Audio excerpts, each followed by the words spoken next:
Hello and welcome back. Today, we are diving deep into a huge upcoming IPO.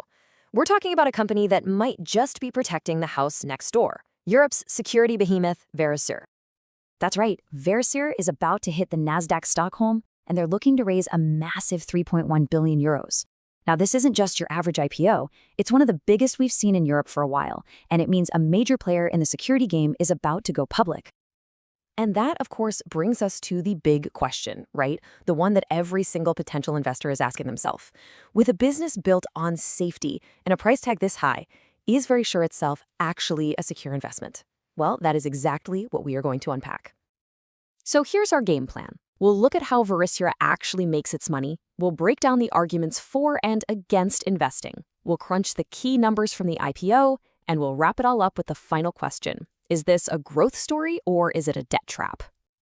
All right, first things first, to even begin to understand this as an investment, we've got to pop the hood and see how Verisure's powerful revenue engine really works. Now, this is absolutely crucial to get. Verisure isn't really a hardware company that sells you a camera in a box. No, they are fundamentally a service company. The hardware? That's just the ticket to get you into their main event, a professionally installed 24/7 monitored subscription service. That distinction is everything. So, their service really rests on four main pillars. It all starts with detect. Just having that Verisure sign outside is supposed to be a warning. If that doesn't work, their smart sensors detect a problem. Then, and this is the cool part, their monitoring center verifies the threat in seconds, using audio and video to make sure it's not just a cat. And finally, they intervene, sending out guards or calling the police. It's that complete end-to-end service you're paying for. And this chart, wow, this just shows you the power of that model. Just look at this breakdown. Around 90% of their revenue comes from those recurring subscriptions. If you're an investor, that's like music to your ears. It's predictable. It's stable. It is the financial bedrock of this entire company. And if you needed just one number to prove how solid that bedrock is, this is it. The average customer stays with Verisure for 15 years. I mean, think about that. That is an unbelievably sticky customer base. Once people sign up, they tend to stay for the long haul, paying that fee month after month, year after year. Okay, so you see the business model. Now let's build the bull case. Let's look at why some investors are getting really excited about the stock. First off, just look at the raw growth. In the last decade, Verisure has more than tripled its customer base. We're talking from 1.8 million all the way up to 5.6 million subscribers. This isn't some startup hoping for growth. This is a company with a proven recipe for getting it, and they've been doing it for years. So let's put it all together. The bull case is this.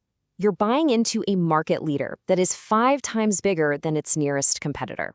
It's got a proven formula for growth, incredibly loyal customers, and, get this, it's operating in markets that still have a ton of room to grow.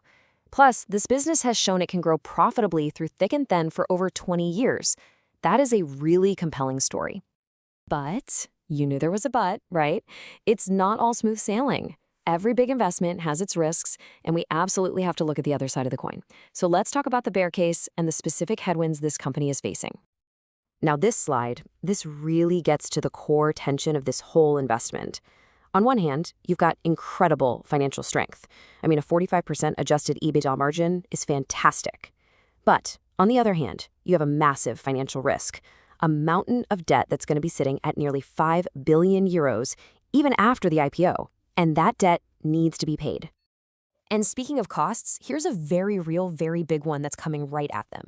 The old 2G and 3G networks are being shut down. For Verisure, that means they have to spend somewhere around €250 million just to upgrade the gear for millions of their existing customers. This isn't money for growth. This is defensive spending just to keep things running. So the bear case looks something like this. You've got intense competition from huge telecom companies who can just bundle security in with your internet bill. You've got that massive debt load. You've got that costly tech upgrade. And you've got a growing market of cheaper do-it-yourself systems. These are definitely not small problems to have. Okay, we've heard the bull case, we've heard the bear case. Now, let's get into the nitty-gritty and look at the actual numbers behind the IPO and the economics of Verisure's growth.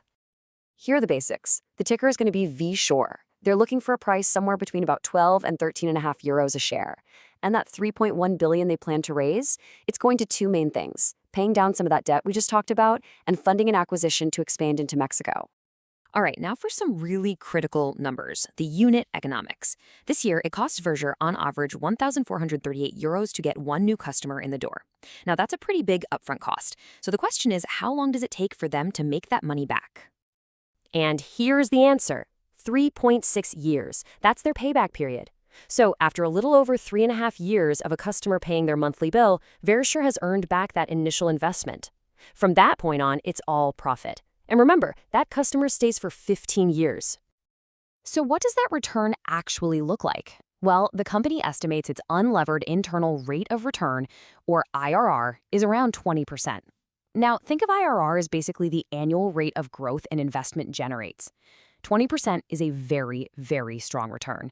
It shows their model works. Spend big to acquire a customer because the long-term payoff is huge.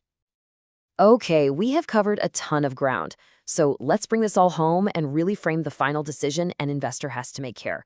It truly boils down to one central conflict.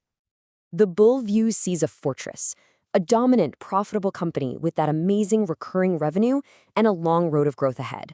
But the bear view sees a trap, a giant loaded with debt, facing new kinds of competitors and staring down a massive, unavoidable expense. And you know what? Both of those views have very valid points. And that leaves us right here with the final crucial question. There is absolutely no doubt that Verisure has a powerful growth engine. The entire investment thesis hangs on this. Is that engine strong enough to outrun the heavy drag of its debt and the serious threat of rising competition? That is the multi-billion-euro question the market is about to answer.